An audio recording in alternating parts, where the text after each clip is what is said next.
ایک قاضی کی بیٹی سہاگ رات کو بکری بن گئی۔ پھر اس کے شوہر نے بکری کے ساتھ کیا کیا یہ میں آپ کو بعد میں بتاؤں گی۔ اس سے پہلے میں آپ کے سامنے کچھ باتیں عرض کرنا چاہوں گی۔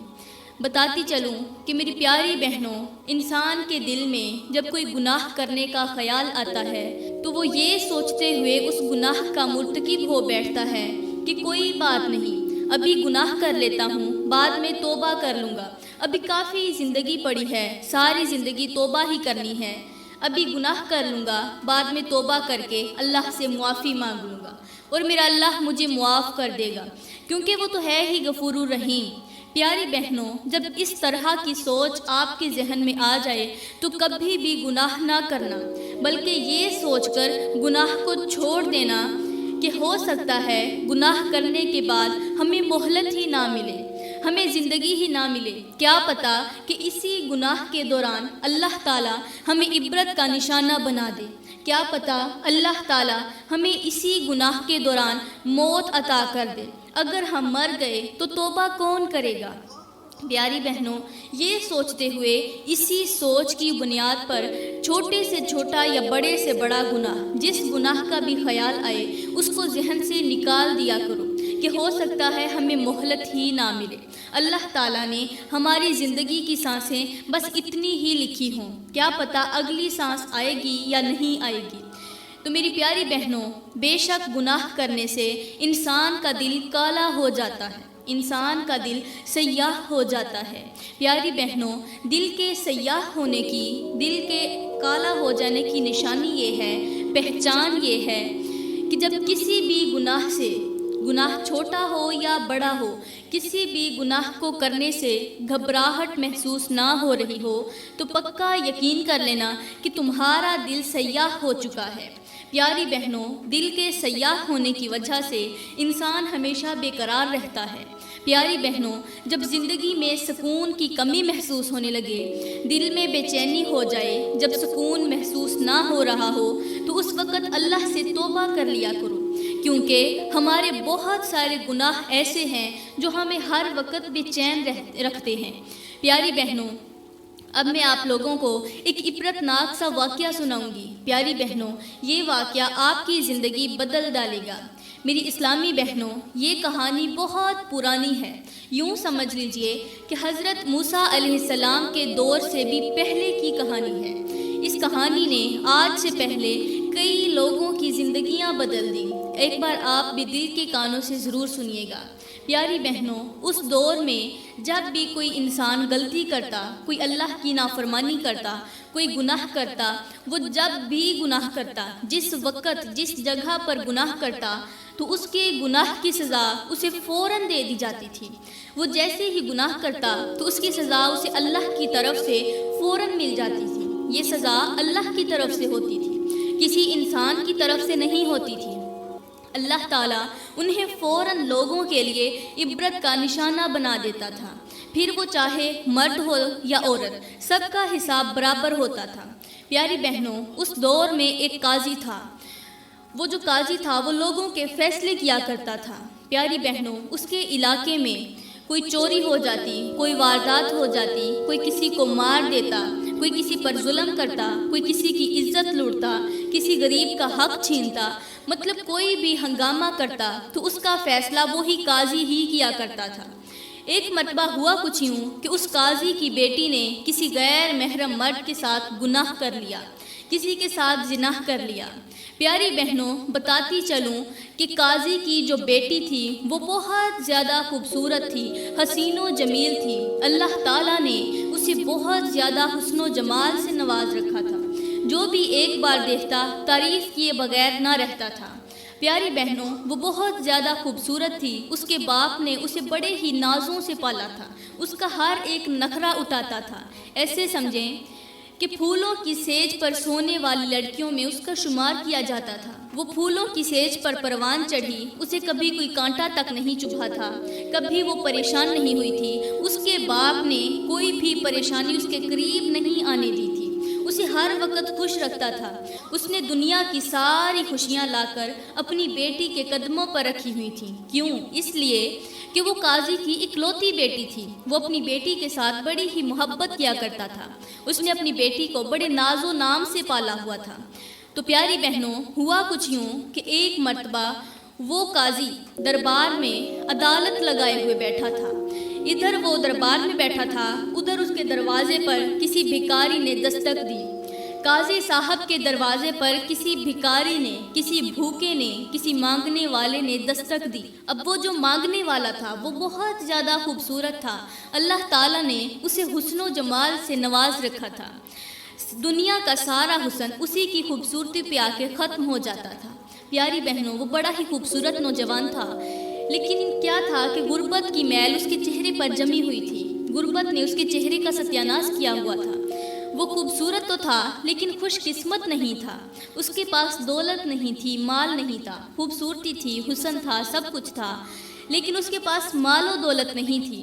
پیاری بہنوں، ادھر اس نے دروازے پر دستک دی، ادھر جو قاضی کی بیٹی تھی، جو بڑی ہی ناز و نام سے پالی گئی تھی، وہ اب جوان ہو چکی تھی۔ تو اس نے جلدی سے بیکاری کو کچھ دینے کے لیے خیرات اٹھائی اور جلدی سے دروازے کی طرف بھاگی۔ دروازے کو جا کر کھولا تو وہ جو بھکاری تھا وہ دروازے کے ساتھ ٹیک لگا کر بیٹھا ہوا تھا۔ اس نے اس کے پاس جا کر خیرات دینے کے لیے ہاتھ بڑھایا۔ اب جیسے ہی لڑکی نے ہاتھ بڑھایا، اسے خیرات دینے لگی، تو اچانک اس قاضی کی بیٹی کی نظر اس بھکاری کے چہرے پر پڑی۔ اب جیسے ہی اس نے اس کا چہرہ دیکھا تو فوراً اس پر فرفتہ ہو بیٹھی، اس پر دل ہار بیٹھی۔ اسے تو کبھی بھی کوئی شہزادہ تک پسند نہیں آیا تھا، کوئی بڑے سے بڑے بادشاہ کا بیٹا پسند نہیں آیا تھا۔ یہ اتنی نازوں سے پلی ہوئی تھی، یہ اتنے نخرے کرتی تھی کہ اسے کبھی بادشاہ کا شہزادہ بھی پسند نہیں آیا تھا، لیکن اچانک ایک بھکاری پر، مانگنے والے پر دل ہار بیٹھی، اس پر فرفتہ ہو گئی۔ اب خیرات دیتے ہوئے وہیں پر کھڑے کھڑے سوچنے لگی کہ اس لڑکے کے ساتھ دوستی کیسے کی جائے، اس کے ساتھ دوستی کا ہاتھ کیسے بڑھایا جائے، اور اگر اس کے ساتھ دوستی ہو گئی تو میں اپنی منزل پر بڑی آسانی سے پہنچ جاؤں گی۔ میرا رستہ دشوار جو ہے وہ ایک بار بآسان ہو جائے گا، میں آسانی سے اپنی منزل تک پہنچ پاؤں گی، یہی رستہ بہتر رہے گا، میں اس کے ساتھ دوستی کر لوں۔ پیاری بہنوں، اس وقت تو خیرات دے کر سوچتے سوچتے وہ اپنے گھر چلی گئی۔ اب وہ جو بھکاری تھا وہ تو اس چیز سے بالکل بے خبر تھا، وہ بھی اپنے گھر کو چلا گیا، واپس چلا گیا، دوسرے گھر مانگنے چلا گیا۔ اب اس بھکاری نے تو اپنا کام جاری رکھا، وہ تو اس چنگل میں نہیں پھنسا ہوا تھا، اس کے ذہن میں تو کوئی ایسا خیال نہیں تھا، اس لیے کہ اس کے پاس تو اپنی روٹی کے پیسے نہیں تھے، وہ دوسروں کے بارے میں کیا سوچتا۔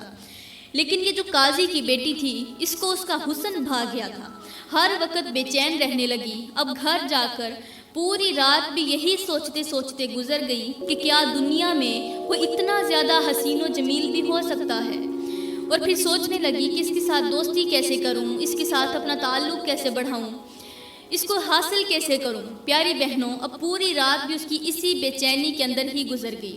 اب وہ اس بے چینی سے جلد از جلد باہر نکلنا چاہتی تھی، اس بے چینی کا کوئی حل نکالنا چاہتی تھی۔ اس نے سوچا کہ اگر اس کے ساتھ دوستی ہو گئی تو میرا تو کام بن گیا۔ اب ایک لمحے یہ سوچتی کہ کیا پتا وہ لڑکا مجھے لفٹ کروائے بھی صحیح یا نہ کروائے، اور دوسرے لمحے اس کے ذہن میں یہ خیال آ جاتا کہ اس کی سندرتا نہ سہی، اس کا خوبصورت ہونا نہ سہی، لیکن اس کی غربت اسے میرے قدموں پر لا کر کھڑا کر دے گی، وہ میرے سامنے مجبور ہو جائے گا، میرے کسی بھی سوال پر انکار نہیں کرے گا۔ پیاری بہنوں، اب اس کا شدت سے انتظار کرنے لگی کہ دوسری بار کب ہمارے دروازے پر آئے۔ اگلے دن بھی پورا دن انتظار کرتے گزر گیا، لیکن وہ جو بھکاری تھا وہ اس کے دروازے پر نہ آیا۔ اب یہ بے چین تھی اندر ہی اندر کہ میرے پاس تو اس کا کوئی پتہ نہیں، کوئی نام نہیں، کوئی ایڈریس نہیں جو میں اس کے گھر چلی جاؤں، لہٰذا صرف اس کا انتظار ہی کر سکتی تھی۔ پیاری بہنوں، اب 8 دن مسلسل یہ لڑکی اس شہزادے کا، اس بھکاری کا، خوبصورت جو تھا اس کا حسن و جمال اس کو بھا گیا تھا، یہ اس حسن کے شہزادے کا انتظار کرتی رہی۔ 8 دن سوچتی رہی کہ یہ حسن کا شہزادہ میرا کیسے بنے گا۔ 8 دن مسلسل شدت سے انتظار کرتی رہی۔ 8ویں دن دروازے پر کسی نے اچانک دستک دی۔ اب جیسے ہی دروازے پر دستک آئی تو ساتھ ہی ایک صدا بلند ہوئی، ایک صدا لگائی۔ دروازے پر جو شخص آیا تھا دستک دیتے ہوئے اس نے ایک صدا لگائی، ہے کوئی مجھ بھکاری کو روٹی دینے والا، ہے کوئی مجھے کھانا دینے والا؟ 3 دن کا بھوکا ہوں، کھانے کو کچھ نہیں ملا، ہے کوئی میری مدد کرنے والا؟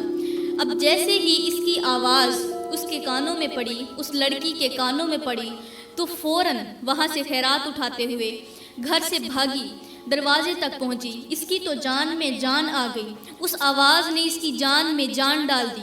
اب یہ جلدی سے دروازے پر آئی، آ کر اس سے کہنے لگی کہ اے بھکاری، تو جانتا نہیں تو کس کے دروازے پر آیا ہے؟ یہ قاضی صاحب کا گھرانہ ہے اور یہ بڑا ہی سخی گھرانہ ہے۔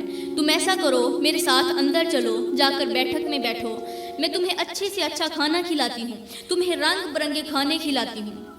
اب یہ کہہ کر اسے اپنے گھر کے اندر لے گئی۔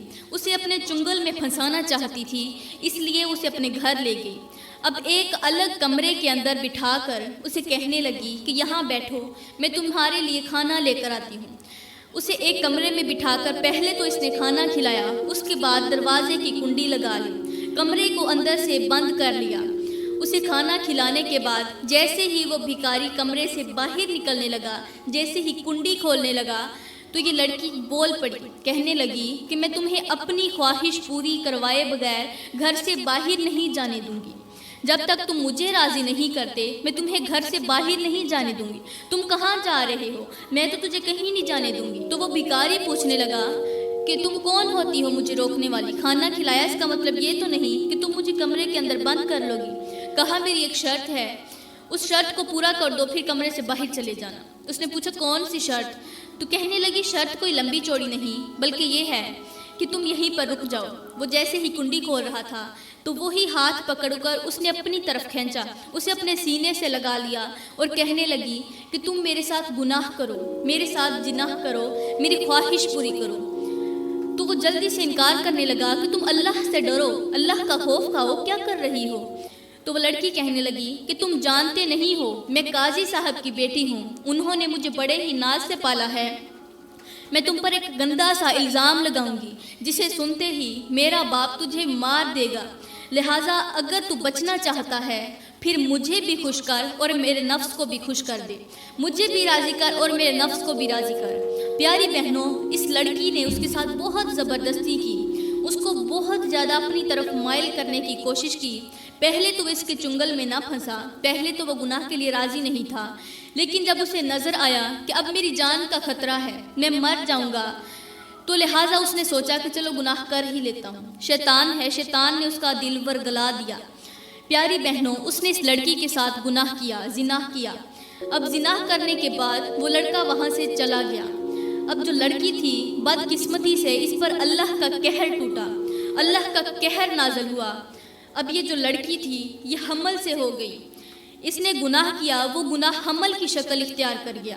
پیاری بہنوں، جب یہ حمل سے ہوئی تب سے اس کی شکل بگڑنا شروع ہو گئی، اس کے چہرے کی خوبصورتی زائل ہونا شروع ہو گئی، اس کا چہرہ عجیب سی کیفیت کا شکار ہونے لگا۔ اب اس کے حمل کو 5 ماہ گزر گئے، جیسے ہی 5 ماہ مکمل ہوئے تو اس کے حمل کی خبر اس کے باپ کو بھی ہو گئی۔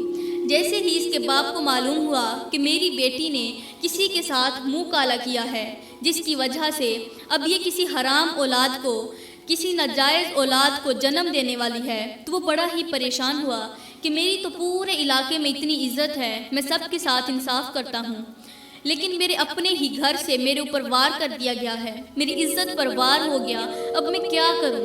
پیاری بہنوں، چونکہ وہ قاضی تھا اس لیے اگلے ہی دن دربار میں جا کر اس نے اعلان کر دیا کہ میں اپنی بیٹی کی شادی کرنا چاہتا ہوں، ہے کوئی نوجوان جو میری بیٹی کے ساتھ شادی کرے؟ میں اپنی خوبصورت پری کی شادی کرنا چاہتا ہوں، ہے کوئی نوجوان جو میری بیٹی کو نکاح میں قبول کرے، جو میری بیٹی کو اپنا لے؟ تو پیاری بہنوں، چونکہ اس کی بیٹی کافی زیادہ خوبصورت تھی لہٰذا ہر طرف سے رشتوں کی لائنیں لگ گئیں۔ اب کوئی جانتا تو نہیں تھا کہ اندر کیا بات ہے، کیا معاملہ ہے، کوئی اس کے حمل کے بارے میں نہیں جانتا تھا، کوئی اس کے گناہ کے بارے میں نہیں جانتا تھا، بس اتنا جانتے تھے کہ اس کی بیٹی بڑی ہی خوبصورت ہے، بڑے ہی نخروں سے پالی گئی ہے، اور اس کا باپ قاضی ہے، دنیا والوں کے فیصلے کرتا ہے، پورے علاقے کے فیصلے کرتا ہے، چوہدری نمبرداروں سے بڑا رتبہ رکھتا ہے۔ بس اتنا ہی جانتے تھے۔ پیاری بہنوں، اب ہر طرف سے رشتوں کی لائنیں لگ گئیں۔ اللہ کا کرنا ایسا ہوا کہ اس کے باپ کو ایک امیر اور شریف زادہ لڑکا مل گیا۔ اس نے اپنی بیٹی کے لیے اس کا انتخاب کر لیا۔ اب اسے کہا کہ تم جا کر شادی کی تیاریاں شروع کر دو، میں اپنی بیٹی تمہارے ساتھ بیاہنا چاہتا ہوں، میں تمہارے ساتھ اپنی بیٹی کی شادی کی تاریخ پکی کرتا ہوں۔ پیاری بہنوں، اب شادی کی تاریخ پکی ہو گئی، ہر طرف خوشیاں ہی خوشیاں چھائی ہوئی تھیں، ہر کسی کے دل میں لڈو پھوٹ رہے تھے، خاص کر اس لڑکے کے۔ وہ اپنے اوپر بڑا ہی فخر محسوس کر رہا تھا کہ اتنے سارے رشتوں میں سے قاضی صاحب نے صرف میرا ہی چناؤ کیا ہے۔ دراصل وہ حقیقت نہیں جانتا تھا، ورنہ وہ جو قاضی تھا وہ تو اپنی بیٹی کی شادی کسی شہزادے کے ساتھ کرنے والا تھا، لیکن حمل کی وجہ سے اس کی مجبوری بن گئی تھی، جس کی وجہ سے اس نے ایک امیر سے لڑکے کے ساتھ جلد از جلد شادی کرنے کا فیصلہ کر لیا۔ پیاری بہنوں، اب ہر طرف سے شادی کی تیاریاں ہونے لگیں۔ آخر کار وہ دن بھی آ ہی گیا کہ جس دن اس کی بیٹی کی شادی تھی۔ اب باپ نے اپنی بیٹی کو بڑی ہی دعاؤں کے ساتھ، نیک تمناؤں کے ساتھ روتے ہوئے گھر سے رخصت کیا، بیٹی کا نکاح کیا۔ اس امیر زادے کو بہت زیادہ فخر تھا، وہ سب سے زیادہ سر اٹھا اٹھا کر چل رہا تھا۔ کیوں؟ اس لیے کہ اس کی بیوی بڑی خوبصورت ہے، بڑی ہی حسن کی ملکہ ہے، بڑی ہی شہزادی ہے، اور اس کے باپ کا پورے علاقے میں نام ہے، ہر کوئی اس کے سامنے سر جھکا کر چلتا ہے، اس لیے اس کا سارا فخر سے بلند ہوا پڑا تھا۔ حالانکہ وہ یہ نہیں جانتا تھا کہ اس کے اندر حقیقت کیا ہے، اس کے اندر کوئی راز چھپا ہوا ہے، وہ اس راز کے بارے میں نہیں جانتا تھا۔ میری پیاری بہنوں، پھر ہوا کچھ یوں کہ اس کے باپ نے رخصتی کر دی، اپنی بیٹی کی شادی کر کے، اس کا نکاح کر کے گھر سے اسے رخصت کر دیا۔ اب وہ جو لڑکا تھا، امیر زادہ تھا، وہ اسے اپنے ساتھ لے کر گھر چلا گیا۔ اب اس کا پیٹ باہر نکلا ہوا تھا، جسے دیکھ کر لوگ بڑے ہی حیران ہوئے کہ یہ شادی کا پہلا دن ہے اور لڑکی تو حمل سے لگتی ہے، لیکن کوئی سچ نہیں جانتا تھا، کوئی اس پر شک بھی نہیں کر سکتا تھا۔ کیوں؟ اس لیے کہ اس کے باپ کا بڑا ہی نام ہے۔ تو پیاری بہنوں، اس کی شادی ہو گئی، وہ اسے اپنے گھر لے گیا۔ اب رات کے وقت وہ جو لڑکا تھا، وہ جو اس کا شوہر تھا، وہ کمرے سے باہر تھا۔ لڑکی اپنے سر پر، اپنے چہرے پر گھونگھٹ ڈالے ہوئے بیڈ پر بیٹھی انتظار کر رہی تھی۔ تھوڑی دیر کے بعد شوہر بھی کمرے کے اندر داخل ہوا۔ دروازہ بند کرنے کے بعد اپنی بیوی کے پاس گیا۔ سب سے پہلے تو اس کے ہاتھ چومنے لگا، اس کے ساتھ بیٹھ کر پیار بھری باتیں کرنے لگا، محبت بھری باتیں کرنے لگا۔ جیسے ہی اس کا چہرہ دیکھا تو وہ چہرہ اسے کچھ خوبصورت نہ لگا۔ اس نے سوچا کہ میں نے تو اس کی خوبصورتی کے چرچے سن رکھے تھے، میں تو یہی سنتا آ رہا ہوں کہ قاضی کی بیٹی بڑی خوبصورت ہے، اسی لیے تو میں نے ہاں کر دی تھی، لیکن کچھ بولا نہیں۔ اس کا چہرہ تھوڑا بگڑا ہوا تھا۔ تو پیاری بہنوں، تھوڑی دیر کے بعد شوہر نے اس سے پوچھا کہ تیرے بارے میں نے بڑی ہی باتیں سنی تھیں، بڑی خوبصورتی کے چرچے سن رکھے تھے، تیری خوبصورتی کو کیا ہو گیا؟ اب اس لڑکی کے منہ سے سچ نکل آیا۔ اس نے پہلی ہی رات اپنے شوہر کو سچ بول دیا کہ میں نے ایک لڑکے کے ساتھ گناہ کیا تھا، اس کے ساتھ زنا کیا تھا، اس کی وجہ سے میں حمل سے ہوگی۔ اب جب سے حمل سے ہوئی ہوں تب سے میرا چہرہ بگڑتا چلا جا رہا ہے۔ یہ سنتے ہی اس کے تو پاؤں تلے زمین نکل گئی کہ میری بیوی کیا کہہ رہی ہے، ابھی تو شادی کا پہلا دن ہے، ابھی تو میں نے سہاگ رات نہیں منائی اور میری بیوی مجھے کیا کہہ رہی ہے۔ پہلے تو اسے چھوٹا سا جھٹکا لگا، کرنٹ سا لگا کہ شاید یہ کچھ مذاق کر رہی ہو، لیکن اس کا پیٹ بھی نکلا ہوا تھا، جس کی وجہ سے اسے پکا یقین ہو گیا۔ پیاری بہنوں، اب جیسے ہی اس لڑکی نے اپنے گناہ کا اقرار کیا، جیسے ہی اس نے اقرار کیا کہ میں نے گناہ کیا تھا، کسی لڑکے کے ساتھ گناہ کیا، میں نے زنا کیا، جس کی وجہ سے میں حمل سے ہو گئی، تو فوراً اتنا کہنا ہی تھا کہ اس کا چہرہ بگڑنے لگا۔ اس کا چہرہ اچانک بکری کی شکل جیسا ہو گیا۔ اب اس کے چہرے نے بکری کا روپ دھار لیا۔ جیتے جی، ابھی مری نہیں تھی، جیتے جی اس کی جو چہرہ تھا وہ بگڑ گیا۔ پیاری بہنوں، اس کا شوہر بڑا ہی پریشان ہوا کہ اب میں کیا کروں۔ خیر اس نے رات گزاری۔ صبح ہوتے ہی وہ جو بکری تھی، وہ پورا جسم بھی اس کا ایسے ہی ہو چکا تھا، بکری جیسی بن چکی تھی۔ اس نے جلدی سے اپنی بیوی کو ساتھ لیا، وہ جو بکری بنی ہوئی تھی، اس کے گلے میں ایک رسی ڈالی اور رسی کو کھینچتا ہوا اسے قاضی کے دربار میں لے گیا اور جا کر کہنے لگا کہ یہی ہے تمہاری وہ کمبخت بیٹی جس نے آتے ہی میری زندگی خراب کر دی، میری زندگی جہنم بنا دی۔ ابھی ایک رات گزری ہے تو دیکھو اس کا کیا حشر ہوا پڑا ہے۔ یہ اتنی زیادہ بدکار تھی، تم نے مجھے دھوکہ دیا، کیوں دیا؟ مجھے بتا نہیں سکتے تھے، تم نے اس کا جھوٹ میرے سامنے کیوں چھپایا؟ تو وہ قاضی صاحب دربار لگائے بیٹھا تھا، دربار لوگوں سے بھرا ہوا تھا، ہر کوئی اس کے چہرے کو دیکھ رہا تھا کہ یہ کیا کہنا چاہ رہا ہے، یہ نوجوان اس طرح کی باتیں کیوں کر رہا ہے، یہ تو ان کا داماد ہے۔ تو پیاری بہنوں، قبل اس کے کہ قاضی کچھ بولتا، وہ کہنے لگا میں آپ سے بدلہ لینا چاہوں گا، آپ نے میرے ساتھ یہ کیوں کیا، میں آپ کی بیٹی کو قتل کر دینا چاہتا ہوں۔ قاضی نے جلدی سے حکم دیا کہ اس میری بیٹی کا سر تن سے جدا کر دو، یہ لوگوں کے لیے عبرت کا نشانہ تو بن چکی ہے، لہٰذا اسے جلدی سے قتل کر دو، اسے مار دو۔ لیکن اس میں سے ایک سمجھدار آدمی بیٹھا تھا، اس نے پوچھا کہ اس نے کس کے ساتھ مکالہ کیا ہے، کس کے ساتھ گناہ کیا ہے، پہلے تو اس لڑکے کو یہاں لے کر آؤ، اس سے پوچھو کہ کیا واقعی اس نے گناہ کیا تھا، اس کے بعد ہی ان دونوں کا کچھ کرنا، کیونکہ ایک گنہگار نہیں ہے، صرف لڑکی گنہگار نہیں بلکہ لڑکا بھی اسی گناہ کا مرتکب ہو بیٹھا ہے، لہٰذا وہ بھی مجرم ہے۔ پیاری بہنوں، اس کے بعد اس بکری سے پوچھنے لگے کہ بتا تو نے کس کے ساتھ گناہ کیا تھا۔ اللہ تعالیٰ نے اس بکری کو، اس عورت کو بولنے کی طاقت دی، اسے بولنے کے لیے زبان دی۔ جیسے اسے بولنے کی صلاحیت ملی تو وہ بتانے لگی کہ فلاں لڑکے کے ساتھ جو بھکاری تھا، وہ کافی زیادہ، وہ ہر وقت مانگتا پھرتا تھا، میں نے اسی کے ساتھ گناہ کیا تھا اور زبردستی گناہ کیا تھا۔ پیاری بہنوں، جلدی سے قاضی نے حکم دیا کہ اس لڑکے کو میرے دربار میں حاضر کیا جائے۔ اب قاضی کا حکم سنتے ہی وہاں سے کچھ آدمی بھاگے اس لڑکے کو تلاش کرنے لگے، اس بھکاری کو تلاش کرنے لگے۔ تلاش کرتے کرتے کوئی ادھر گھومتا ہے، کوئی ادھر گھومتا ہے، کوئی ادھر تلاش کرتا ہے، کوئی ادھر تلاش کرتا ہے۔ اب جیسے ہی لوگ اس کے گھر پہنچے، اس کا پتہ نکال کر اس کے گھر پہنچے تو لڑکا بھی بکرے کی شکل اختیار کر چکا تھا۔ وہ جس نے گناہ کیا تھا وہ بھی اپنے اصلی روپ میں نہیں تھا، اسے بھی رسی کے ساتھ گھسیٹتے ہوئے قاضی کے دربار میں لے کر آئے۔ اب جیسے ہی قاضی نے اس کی حالت دیکھی تو وہ فوراً سمجھ گیا کہ واقعی اسی کے ساتھ ہی مکالہ کیا ہوگا، جس کی وجہ سے آج اسے بھی سزا مل چکی ہے۔ پیاری بہنوں، جیسے ہی دونوں کو قتل کرنے لگے تو ان سے پوچھا گیا کہ کیا تم آخری خواہش کرنا چاہتے ہو، کیونکہ یہ دنیا کا معمول ہے کہ جب بھی کسی کو پھانسی دی جاتی ہے، کسی کو جان سے مارا جاتا ہے تو پہلے اس کی خواہش پوچھی جاتی ہے کہ کیا تو کوئی خواہش رکھتا ہے، تیری کوئی آخری خواہش ہو تو ہمیں بتا۔ اسی طرح ان سے پوچھا گیا کیا تمہاری کوئی خواہش ہے، تو وہ لڑکی کہنے لگی کہ میں لوگوں کے سامنے ایک درس دینا چاہوں گی، لوگوں کو ایک نصیحت کرنا چاہوں گی، اس کے بعد بھلے تم مجھے جان سے مار دینا۔ تو اس کے بعد پیاری بہنوں، اس نے کہا کہ یہاں عورتوں کو اکٹھا کیا جائے۔ علاقے کی عورتیں ساری اکٹھی ہو گئیں تو وہ جو بکری بنی ہوئی تھی وہ لڑکی کہنے لگی کہ میری بہنوں، کبھی بھی یہ ایک گناہ مت کرنا، یہ گناہ تمہاری زندگی برباد کر دے گا، یہ ایک گناہ تمہاری نسلوں کو برباد کر دے گا، تمہیں عبرت کا نشانہ بنا دے گا، تمہاری عزت کی دھجیاں اڑا کے رکھ دے گا۔ کبھی بھی یہ ایک گناہ مت کرنا، اگر تم ایک گناہ کرو گی تو یاد رکھنا میری طرح عبرت کا نشانہ بن جاؤ گی۔ تو پیاری بہنوں، اس کے بعد وہ بکری جو تھی وہ بولنے لگی کہ میں نے زنا کیا تھا، میں نے گناہ کیا تھا جو حمل کی شکل اختیار کر گیا۔ اب پہلے نمبر پہ تو میری زندگی برباد ہوئی، دوسرے نمبر پہ میرے آنے والے بچے کی زندگی برباد، اور تیسرے نمبر پہ میرے والدین کی عزت کی دھجیاں اڑ گئیں، میرے والدین کی عزت خاک میں مل گئی، صرف ایک گناہ کی وجہ سے۔ وہ کون سا گناہ ہے؟ وہ ہے زنا۔ تو اس کے بعد اس نے یہ نصیحت کی، لڑکا بھی نصیحت کرنے لگا کہ کبھی بھی کسی کے ساتھ گناہ مت کرنا، کسی کے ساتھ زنا مت کرنا۔ پھر اس لڑکی سے مخاطب ہو کر کہنے لگا کہ میں تو گناہ کے لیے راضی بھی نہیں تھا، میں نے تو زبردستی، آپ نے مجھے اپنی طرف مائل کیا، زبردستی مجھ سے گناہ کروایا، پھر مجھے سزا کیوں ملی؟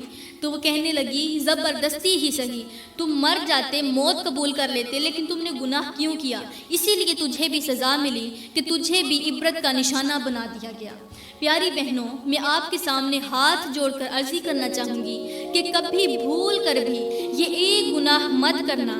اگر تم نے زندگی میں یہ ایک گناہ کر لیا تو یاد رکھنا تمہارے باپ کی، تمہاری ماں کی، تمہارے دادا کی، چاچا کی، بھائیوں کی، سب کی عزت خاک میں مل جائے گی۔